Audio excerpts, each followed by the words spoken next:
Assalamualaikum bos. Selamat datang kembali di Dan News Channel. Seperti janji saya yang di video sebelumnya ya, saya akan menjelaskan proses tentang pengumpulan bibit atau larva ikan mas yang sudah ditebar, seperti yang saya rekam di video sebelumnya ya. Untuk proses pengumpulan ikan ini, kita jangan terpatok sama hari ya. Ada teman saya yang udah 5 hari dia udah mulai memberikan pakan. Kalau saya ini 7 hari baru bisa memberikan pakan, soalnya si ikan itu baru muncul saat waktu 7 hari ya. Jadi patokannya adalah ketika kumpulan ikan ini berani memunculkan diri ke permukaan ya, membuat kelompok seperti yang ada di video ini. Kita lihat ada beberapa kelompok itu. Ini contohnya, salah satu contohnya ya. Mereka itu membuat gundukan berkelompok. Di sini kalau secara kasat mata bisa dilihat ada 6 sampai 8 kelompok ikan ya. Mereka itu tersebar di seluruh balong ini ya. Ada yang di pinggir, ada yang di tengah. Pokoknya di semua bagian dari balong ini mereka berkumpul. Jadi pada intinya, untuk memulai proses pengumpulan ikan atau memulai proses memberi pakan kepada ikan adalah menunggu si ikan itu membuat kelompok atau gundukan mereka masing-masing ya. Baru kita memulai proses untuk mengumpulkan atau memberi pakan ikan ya. Untuk proses lebih jelasnya, silahkan saksikan aja video ini sampai selesai ya bos. Selamat menonton. Ini dia adalah salah satu cara ya yang sering kita pakai untuk proses pengumpulan dari larva atau bibit ikan mas ini. Kita mengumpulkan pakan di sekitaran saung ya, dengan menggumpalkan pakan, memberikan sebelumnya kita memberikan air ya, agar si pakan ini menjadi keras, yang nantinya kita bisa membuat sebuah gumpalan ya, yang nantinya akan membentuk seperti bola ya.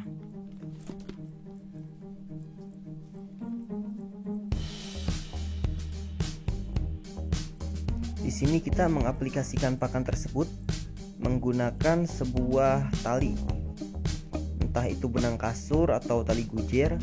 Terus kemudian di ujungnya kita menggunakan tutup botol yang kemudian kita lubangi di tengahnya dan memasukkan tali benang kasur atau gujer ke tengah-tengahnya, agar nantinya menjadi pemberhentian dari pakan itu agar tidak kemana-mana ya. Tuh seperti ini contohnya. Di ujungnya kita membuat seperti itu, kemudian kita memasukkannya.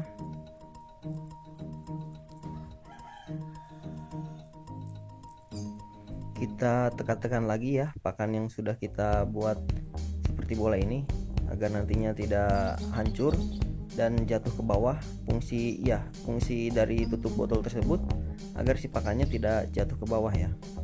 Di sini juga kita membuat bubur pakan ya, untuk nantinya kita tebar di sekitaran pinggiran balong kita ini, di keseluruhan balong ya, untuk kita tebar untuk mengenalkan aroma pakan kepada para ikan bahwa ini nih makanan kalian ya, ini aroma pakan dari kalian. Karena sebelumnya si ikan ini tidak pernah diberi pakan sama pembudidaya sebelumnya ya, atau sama pemijah. Jadi kita pancing, kita sebar pakan yang sudah kita bubur ini di seluruh bagian empang ya, di tengah, di pinggiran, pokoknya seluruhnya, agar si bibit atau larva ikan mas ini mencium aroma pakan yang nantinya mereka tahu bahwa ini makanannya.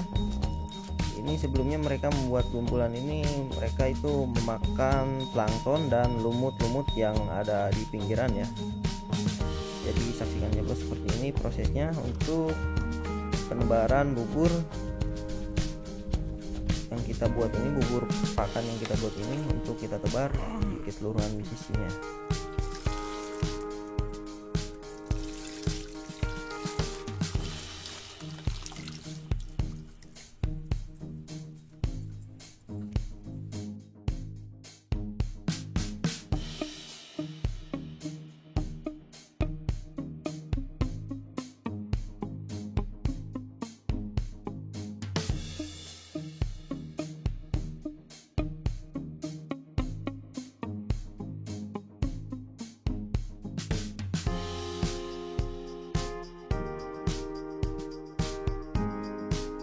Di sini kita langsung sebar saja ya bos, untuk bubur pakan yang telah kita buat tersebut, yang nantinya akan dikenal aromanya oleh bibit atau larva ikan mas yang sebelumnya sudah kita tanam ya.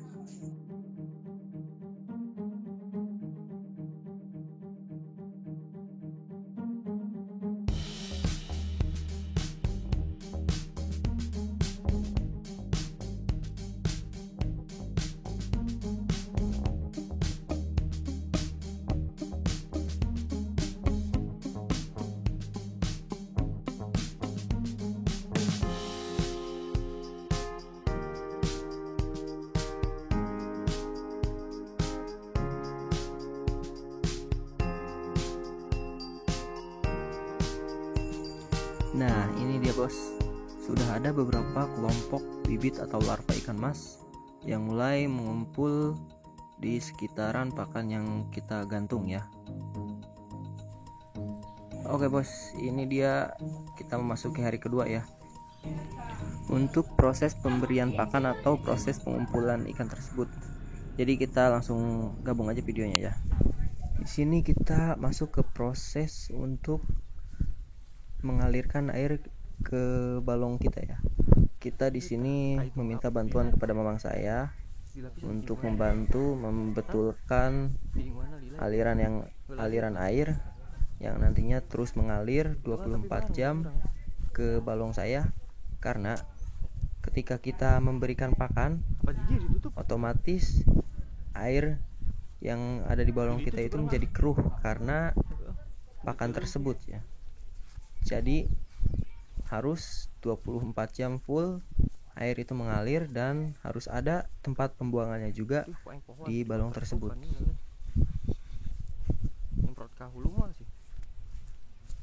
Hah?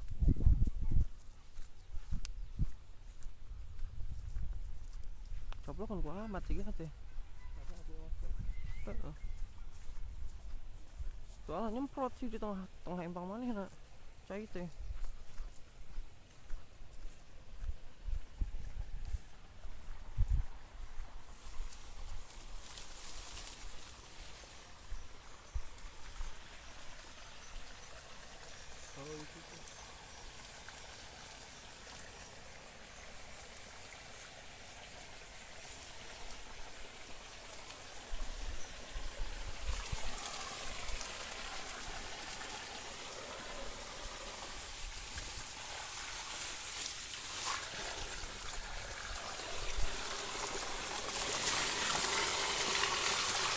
Kalau ini asik emang gitu ya oh ya, kalau nasi ya kurang ini diasupin tadi ya.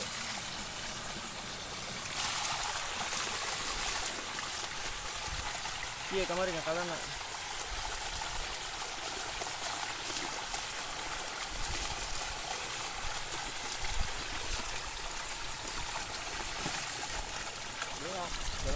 hah ya galongan.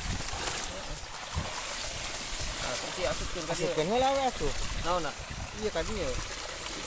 Gampang asupin tadi. Iya lah.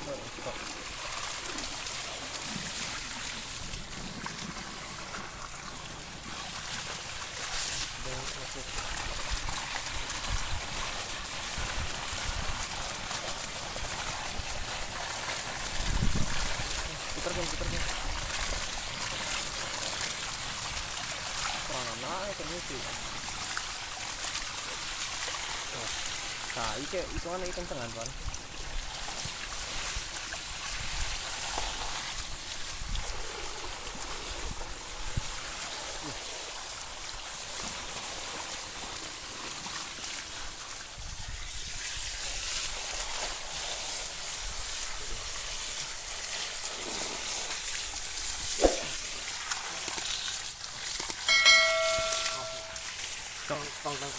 Sok ceklangin aku kurang plastik nak.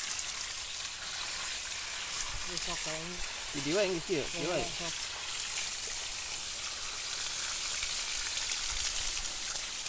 Nah, plastik mah.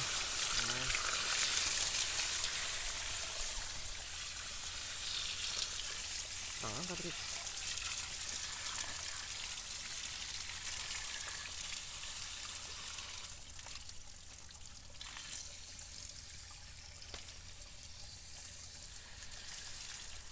jadinya yang bisa langsung keren ya, jadi langsung naik ya sekali deh kita kenceng.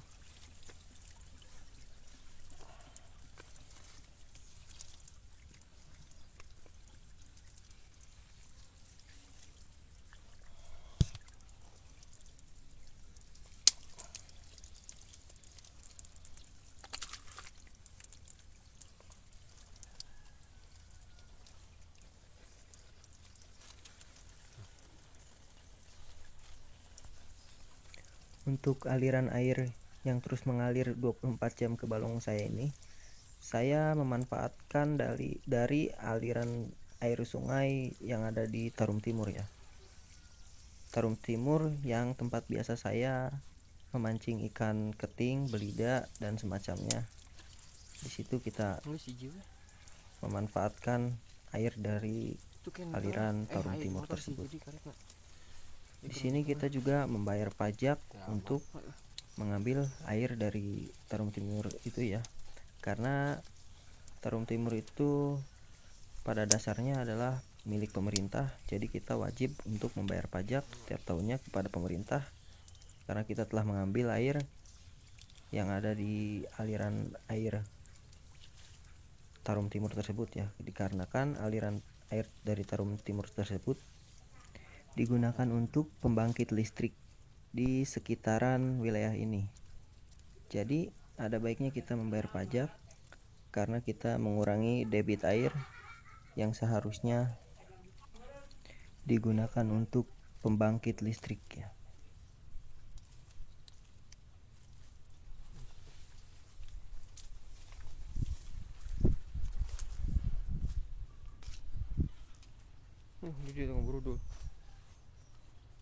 Untuk proses pengaliran air yang dari Tarum Timur menuju ke balong kita, di sini kita belum selesai karena ada selang yang menuju balong kita itu terputus yang berada di balong tetangga ya.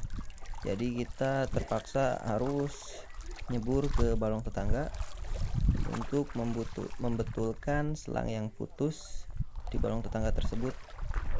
Takutnya nanti ada yang bertanya, kok membetulkan selangnya di balong tetangga? Iya, di balong tetangga. Karena selang yang kita punya ini melintasi beberapa balong tetangga ya, yang sampai akhirnya sampai ke balong kita yang terus mengalir 24 jam.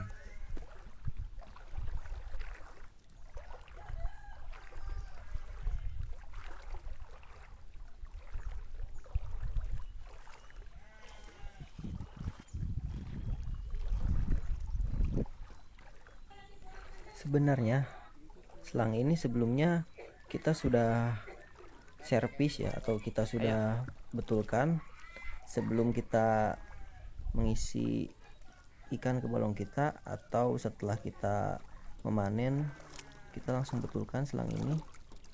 Mungkin karena beberapa kondisi ya, karena selangnya sudah mulai lapuk dan mudah robek, jadi rusak, kemudian kita harus membetulkannya kembali. Seperti inilah proses budidaya ikan mas yang kita lakukan. Kita harus benar-benar mengecek kondisi selang yang kita punya, takutnya ada yang berlubang. Jika ada selang yang berlubang atau bocor, kita langsung untuk proses servis atau membetulkannya. Selain kita harus sering mengecek selang tersebut, kita juga harus mengecek pinggiran empang kita ya. Takutnya ada lubang yang diakibatkan oleh yuyu, piting, atau belut. Jika kita menemukan lubang tersebut di arealan balong kita, ada baiknya kita langsung segera menutup lubang tersebut ya.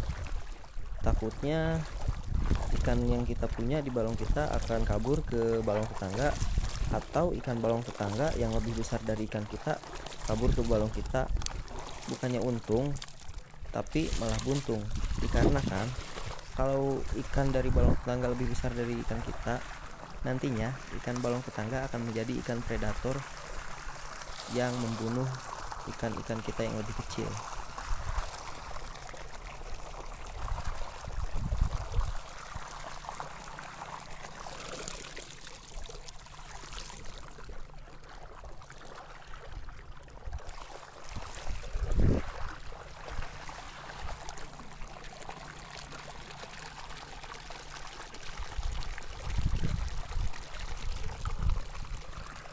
Kad wetan gitu.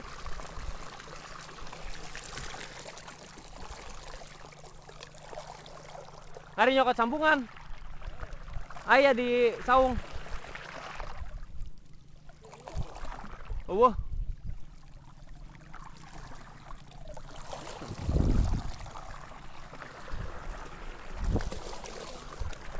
Hah?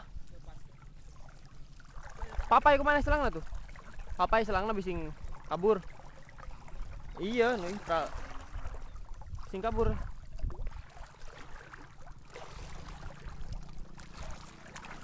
Ayah ada karet dirinya.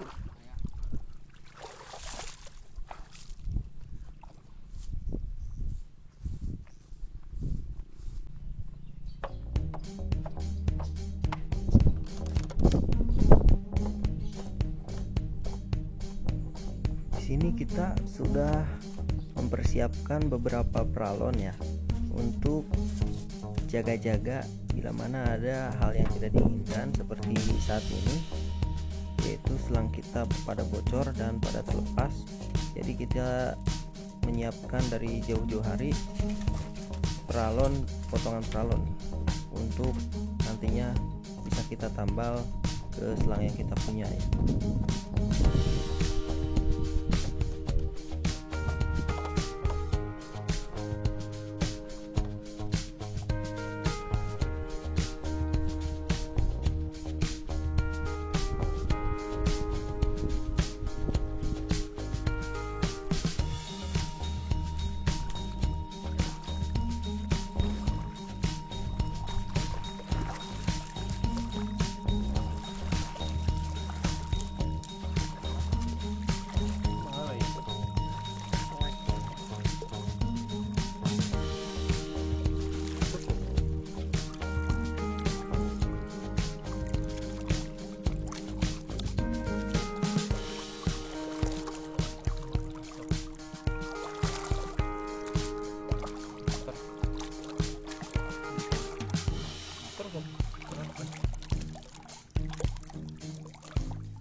Ngulit di dia Rit.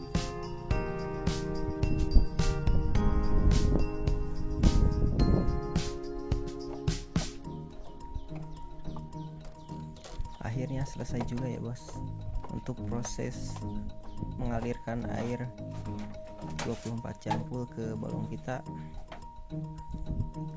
Ini dia aliran airnya yang akan terus mengalir sampai nanti proses panen berlangsung. Mudah-mudahan nanti kita bisa memanen ikan ini kembali dengan hasil yang maksimal ya. Amin.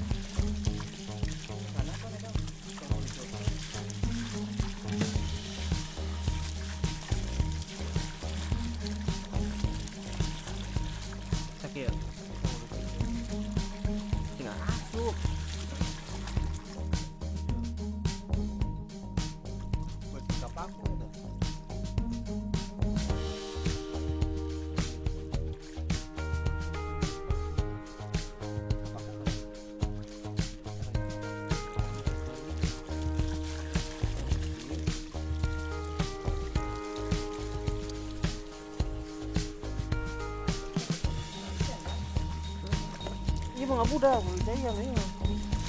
Gede tuh.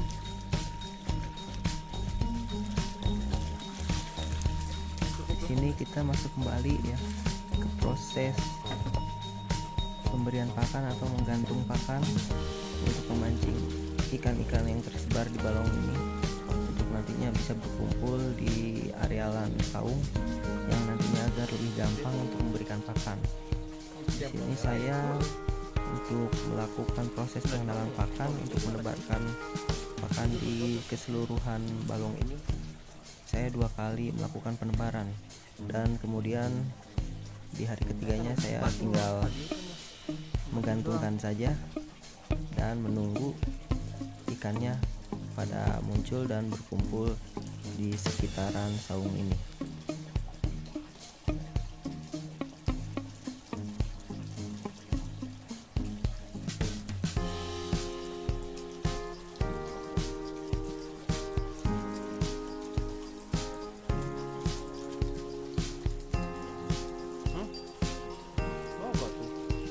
Tuh bos, hasilnya tuh bos.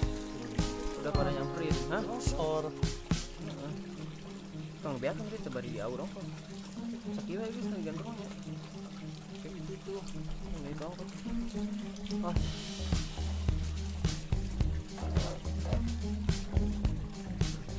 Duduh. Ini enak sekali.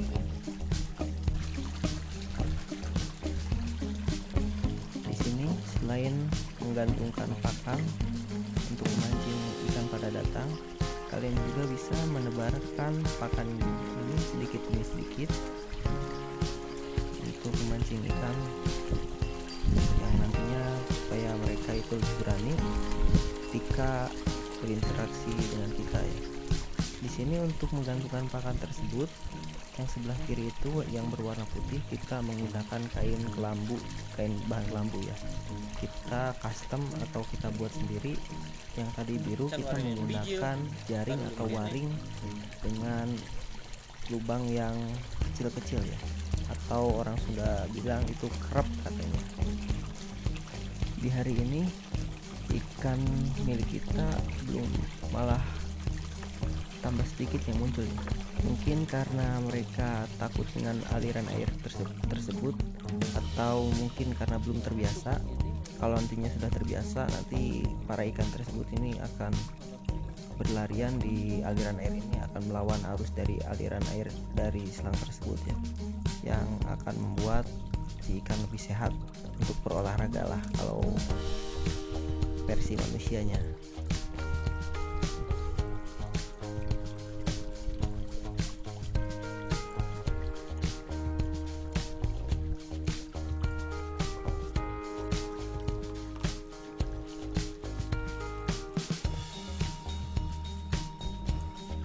Sini mamang saya sedang membuat bola-bola pakan yang nantinya akan digantung kembali, karena kita merasa tidak cukup kalau yang digantung itu hanya beberapa pakannya. Oke bos, saya rasa cukup sampai di sini dulu ya untuk video budidaya ikan mas kali ini yang menjelaskan tentang cara mengumpulkan bibit atau larva ikan mas yang telah kita tebar dan melakukan pengaliran air secara terus menerus selama 24 jam full ke balong kita. Mudah-mudahan informasi yang saya sampaikan kepada kalian semua itu bisa bermanfaat dan bisa kalian cerna ya. Mohon maaf bila ada informasi yang saya kurang bisa jelaskan atau saya kurang pahami. Di sini kita sama-sama belajar ya bos.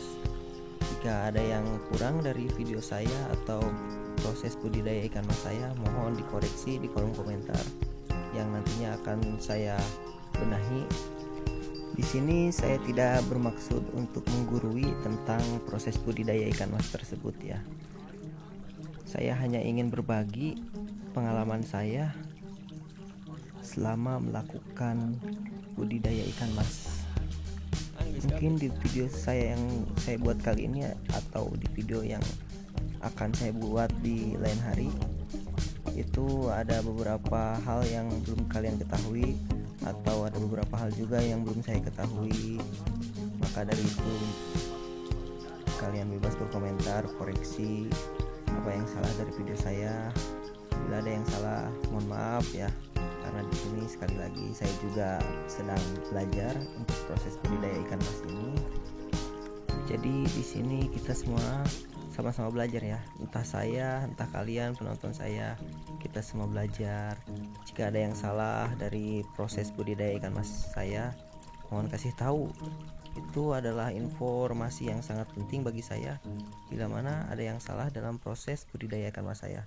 Jika ada yang belum kalian ketahui tentang proses budidaya ikan mas, saya sangat senang sekali karena kalian bisa mengetahui informasi penting tentang budidaya ikan mas dari video ini. Oke, saya rasa cukup untuk video kali ini ya. Jangan lupa like untuk kalian jika kalian suka dengan video ini, and like juga jika kalian tidak suka dengan video ini. Tinggalkan juga komentar di kolom komentar apa yang kalian komentari tentang video ini. Yang paling penting, jangan lupa tekan tombol subscribe dan aktifkan juga tombol loncengnya biar kalian tidak ketinggalan info penting dari channel ini. Kita akan lanjutkan kembali tentang budidaya ikan mas di video selanjutnya. Assalamualaikum warahmatullahi wabarakatuh.